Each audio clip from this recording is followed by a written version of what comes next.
प्यारे अभ्यर्थी एवं शिक्षक समिति, इस ग्राम कटकैया के लोग, इस माइक की जहां तक आवाज जाने जा रही हो, उन सभी लोगों को हमारे शिक्षकों की तरफ से 73वें गणतंत्र दिवस की हार्दिक शुभकामनाएं। हमारा भारतीय संविधान 26 जनवरी 1950 में लागू हुआ था और पूर्ण रूप से आजादी हम लोगों को प्राप्त हुई थी। संविधान बनाने में बहुत सारे लोगों ने अहम भूमिका निभाई। उस समिति को, उस स्वतंत्रता सेनानियों को हार्दिक दिल से हम लोग सब लोग नमन करते हैं। सबसे पहले संविधान बनाने की मांग बाल गंगा तिलक ने सन 1895 ईस्वी में अंग्रेजों से रख दी थी, पर अंग्रेज मुकर गए। उसके बाद 1922 में महात्मा गांधी ने संविधान सभा की मांग रखी, पर फिर अंग्रेज मुकर गए। 1924 में पंडित मोतीलाल नेहरू ने, 1936 में पंडित जवाहरलाल नेहरू ने पुनः मांग रखी। हमारे देश में विदेशी 6 कंपनियां आई और अंत में ब्रिटिश हुकूमत रह गई। सन 1757 की जो बक्सर और फिलासी का युद्ध हुआ, यहाँ के मुगल लोग हार गए और अंग्रेजों ने भारतीय इंडियन पर शिकंजा कस लिया। 190 वर्ष अंग्रेज रहकर यहाँ पर बहुत सारे हम लोगों पर नियम थोप दिए, वो हमारी संविधान की सीढ़ियां बनी। हमारे संविधान में 450 एक्ट ब्रिटिश हुकूमत वाले बना के गए थे। इसीलिए पूरी दुनिया में ब्रिटिश को संविधान का पितामह कहा जाता है, क्योंकि ब्रिटिश ने पूरी दुनिया में हुकूमत की। लेकिन संविधान लागू करने वाला संयुक्त राज्य अमेरिका हुआ, लेकिन हमारा भारत में सबसे बड़ा लिखित संविधान है। अमेरिका, चीन, ऑस्ट्रेलिया के दबाव से ब्रिटिश कृत प्रस्ताव भारत आया। उसके तहत हम लोगों को आजादी प्राप्त हुई और कैबिनेट मिशन के तहत हमारा भारतीय संविधान का निर्माण हुआ। संविधान बनाने के लिए जुलाई 1946 को संविधान सभा का चुनाव हुआ। उस चुनाव में भारतीय, विदेशी, ब्रिटिश हुकूमत वाले सदस्यों का चुनाव होना था। 9 दिसंबर 1946 में संविधान सभा की पहली बैठक हुई थी। उसके अस्थायी अध्यक्ष डॉक्टर सच्चिदानंद जी थे। उसमें विभिन्न तरीके से लोग थे, मुस्लिम भी थे, सिख भी थे, सामान्य भी थी, सब थे। एक हैदराबाद ऐसी रियासत थी, वो संविधान सभा में नहीं उपस्थित हुई थी। 11 दिसंबर 1946 को संविधान सभा को स्थायी सदस्य डॉक्टर राजेंद्र प्रसाद मिल गए थे। 13 दिसंबर 1946 को पंडित जवाहरलाल नेहरू द्वारा प्रस्ताव पेश किया गया था। 1947 फरवरी 22 फरवरी को प्रस्ताव पेश किया गया, जिसके तहत डॉक्टर भीमराव अंबेडकर द्वारा संविधान समिति का आयोजन किया गया। 29 अगस्त प्रस्ताव समिति ने डॉक्टर भीमराव अंबेडकर को अध्यक्ष बना लिया गया और संविधान का प्रारंभ शुरू हो गया। 3 जून 1947 पाकिस्तान का विभाजन हो जाता है। फिर पुनः संविधान का निर्माण करने की योजना तैयार की जाती है। 21 फरवरी 1948, इसके बीच बहुत सारी बातें हुई। 2 सितंबर 1946 को भारत के पहले प्रधानमंत्री का आयोजन किया गया। पंडित जवाहरलाल नेहरू प्रधानमंत्री बने। 27 नवंबर 1947 को पहला आम बजट, रेल बजट भी पेश किया गया। 15 अगस्त 1947 को देश आजाद हुआ और 22 फरवरी को संविधान सभा पुनः फिर निर्माण किया गया। 29 अगस्त को प्रारूप समिति ने अपनी रिपोर्ट पेश की और डॉक्टर भीमराव अंबेडकर प्रारूप समितियों 7 जो समिति बनी थी उसके अध्यक्ष बना दिए गए थे। अब संविधान बनाने की प्रक्रिया चालू हुई तो डॉक्टर भीमराव अंबेडकर ने 80 देशों की यात्रा की और 60 देशों का संविधान कुछ अंश ले लिया।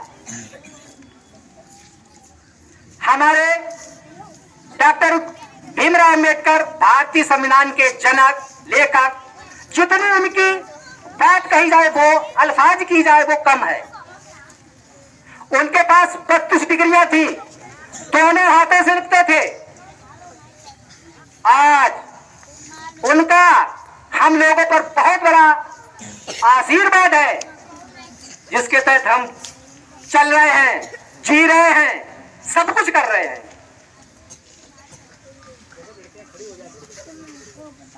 संविधान निर्माण बनाने में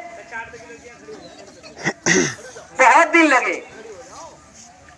इसके बीच बहुत सारी घटनाएं भी होती रही।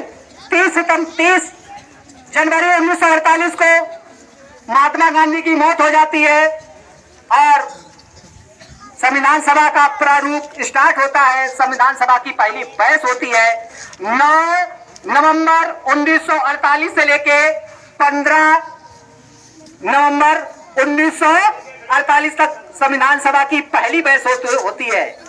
फिर 17 अक्टूबर 1948 से लेके और 14 नवंबर 1949 तक संविधान सभा की दूसरी बहस होती है और 15 नवंबर 1949 से लेके 26 नवंबर 1949 तक संविधान सभा की तृतीय बहस होती है और जब बहस पूरी हो जाती है उसी दिन संविधान अंगीकृत कर दिया जाता है।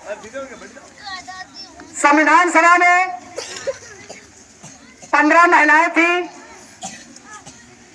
12 अधिवेशन हुए थे, 114 दिन बहस हुई थी और प्रारूप समिति की बहस 166 दिन हुई थी। 26 नवंबर 1949 को हमारा भारतीय संविधान अंगीकृत कर दिया गया था। 284 लोगों के संविधान सभा में हस्ताक्षर हुए थे और 63 लाख रुपया खर्चा आया था। ये हमारा संविधान था। डॉक्टर भीमराव अंबेडकर ने खाका तैयार बना दिया था, खाका बना के तैयार कर दिया था और हिंदुस्तान से कह दिया था किसी अच्छे कैलीग्राफर को बुला के लाओ और उससे संविधान लिखवा दिया जाए। उन्होंने खाका बना के तैयार कर दिया था, लिखा किसी दूसरे ने था। पूरे हिंदुस्तान में इस चीज की चर्चा हुई। बिहार का प्रेम नारायण शहजादा कैलीग्राफर में बहुत माहिर था, उसको मेहनताने के तौर पर बुलाया गया कि आप अच्छे कैलीग्राफर हैं, आप संविधान को लिख दें, अपनी राइटिंग से लिख दें। तो उसने कहा सर मेरी एक शर्त है, उस शर्त पर मुझे अनुमति दी जाए कि मेरा हर पृष्ठ पर मेरा नाम लिखा जाए। तो उसने इटालियन भाषा में कैलीग्राफर से संविधान लिखा जिसमें 1,17,363 अल्फाज हैं। इटालियन भाषा में 1,17,263 अल्फाज हैं भारतीय संविधान में। और जो हमारी जो पुस्तक है भारतीय संविधान की, उसमें पहले पृष्ठ पे राम की फोटो लगी हुई है और दूसरे पे टीपू सुल्तान की फोटो लगी हुई है। इसको शांति निकेतन के कलाकारों ने सजाया था, नंदलाल बोस, मनोहर सिन्हा ने अपनी चित्रकारी की थी भारतीय संविधान में। जिस समय भारतीय संविधान बना था उस समय अनुच्छेदों की संख्या 395 थी, 8 सूचियां थी और 22 भाग थे। इसको बनाने में 2 साल 11 माह 18 दिन लगे थे। कैलीग्राफी करने के लिए 6 माह लगे थे। यह भारतीय संविधान, लिखित संविधान दुनिया का बहुत बड़ा संविधान है।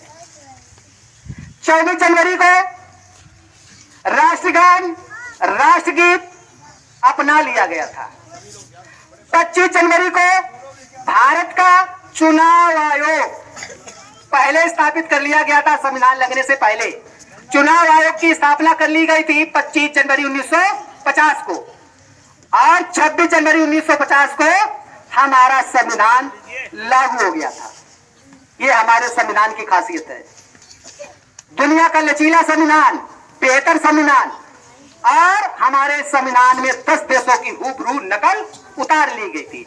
एग्जाम्पल के तौर पर राष्ट्रपति का चुनाव, जज का चुनाव, राज्यपाल का चुनाव, पंचवर्षीय योजना, योजना आयोग, मूल अधिकार, मूल कर्तव्य, महाभियोग, वेतन, भत्ते, बहुत सारी चीजें विदेश से ले ली गई थी।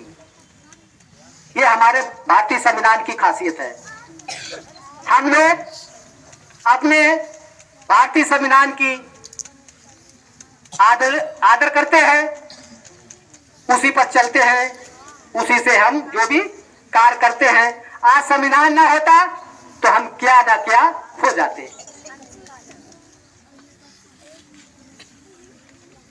यहाँ पर जो भी बच्चे पढ़ रहे हैं अच्छे हैं, बेहतर हैं, और आपका जो एग्जाम होगा उसमें अच्छे नंबर लाएंगे, हमें उम्मीद है, सारे शिक्षकों को उम्मीद है। इस स्कूल का नाम बेहतर तरीके से रोशन करें, अच्छा करें।